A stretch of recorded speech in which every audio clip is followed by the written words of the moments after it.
जहांपुर नाम के गांव में कैलाश नाम का एक बूढ़ा आदमी हुआ करता था। कैलाश के अमित, सुमित, मालिनी नाम के 3 बच्चे हुआ करते थे। कैलाश के पास चाट का ठेला हुआ करता था। सुमित पापा को ठेले के पास मदद करता था, लेकिन बड़ा भाई अमित बिना कुछ काम किए दोस्तों के साथ आवारागिरी करता था। एक बार कैलाश की पत्नी पार्वती चक्कर खा के अचानक नीचे गिर गई। डॉक्टर उन्हें देख के, तुरंत उन्हें बाईपास सर्जरी करनी होगी, कम से कम 5 लाख रुपए लगेंगे, कल के अंदर ऑपरेशन नहीं करेंगे तो ये जिंदा रहना मुश्किल है।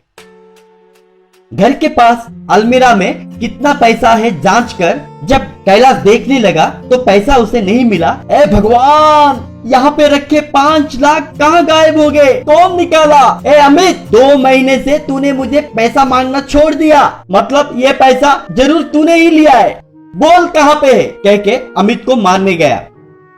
रुक, उतने में ही रुक, क्या हाथ उठा रहा है? दिमाग खराब हो गया है? तू मारेगा तो क्या मैं वापस नहीं मार सकता? हाँ, वो पैसे मैंने ही लिया है। क्या है आप? चिची, इस पनवती घर में अब मैं एक पल भी नहीं रुक सकता, कह के वहाँ से चला गया। बाद में सुमित माँ की जान कैसे बचाएगा सोचते हुए जाते वक्त उसके पास एक छतरी उड़ते हुए आई। वो छतरी, बेटा सुमित, मैं एक मायावी छतरी हूँ। मुश्किलों में जो भी रहता है उसकी मदद करना मुझे अच्छा लगता है। तुम्हारी समस्या क्या है ये मुझे पता है। मुझे अपने स्वाद के लिए जब तक इस्तेमाल नहीं करोगे जब तक मैं तुम्हारी साथ ही रहूंगी। सुमित उस छाते को पकड़ते ही वो धीरे से हवा में उड़ने लगी।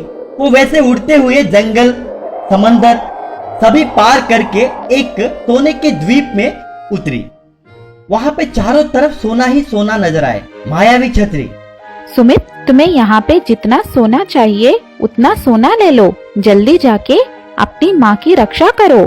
सुमित एक सोने की बक्सा उठाकर, माते मुझे ये बस है, मुझे पैसों से कोई लगाव नहीं है, मेरी माँ की जान बच गई तो मेरे लिए वही काफी है। वैसे वो दोनों फिर से लौटे। समय पे पैसे मिलने के कारण माँ घर पे सुरक्षित वापस आई। सुमित बाद में उस छतरी के बारे में अपने माँ बाप को बताया। माँ बाप दोनों उस छतरी को प्रणाम किए।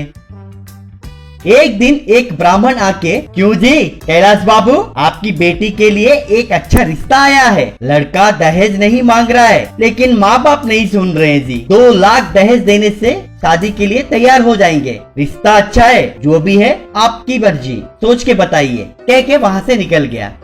2 लाख? उतना पैसा हमारे पास कहाँ पे है बेटा? अब तुम्हारी बहन की शादी के लिए ये घर और वो ठेला बेचने के सिवाय हमारे पास और कोई चारा नहीं है।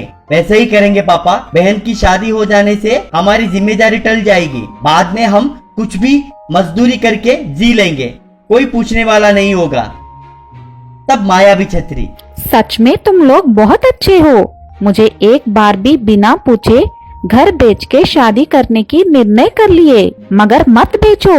सुमित, मेरे साथ चलो। इस बार शादी के लिए ही नहीं बल्कि तुम्हारे नए घर के लिए भी सोना ले लो। वो वैसे हवा में उड़ गई। सोने के द्वीप पे सुमित उसके जरूरत के मुताबिक सोना ले लिया। बाद में वो वापस लौटे। बाद में वो नया घर खरीदे। पैसा होने के कारण मालिनी की शादी धूमधाम से हुई। वो शादी देखकर अमित, इसकी शादी इतना धूमधाम से कैसे हुई? आखिर इनके पास इतना पैसा कहाँ से आया? इसका राज क्या है पता लगाना होगा, सोचा।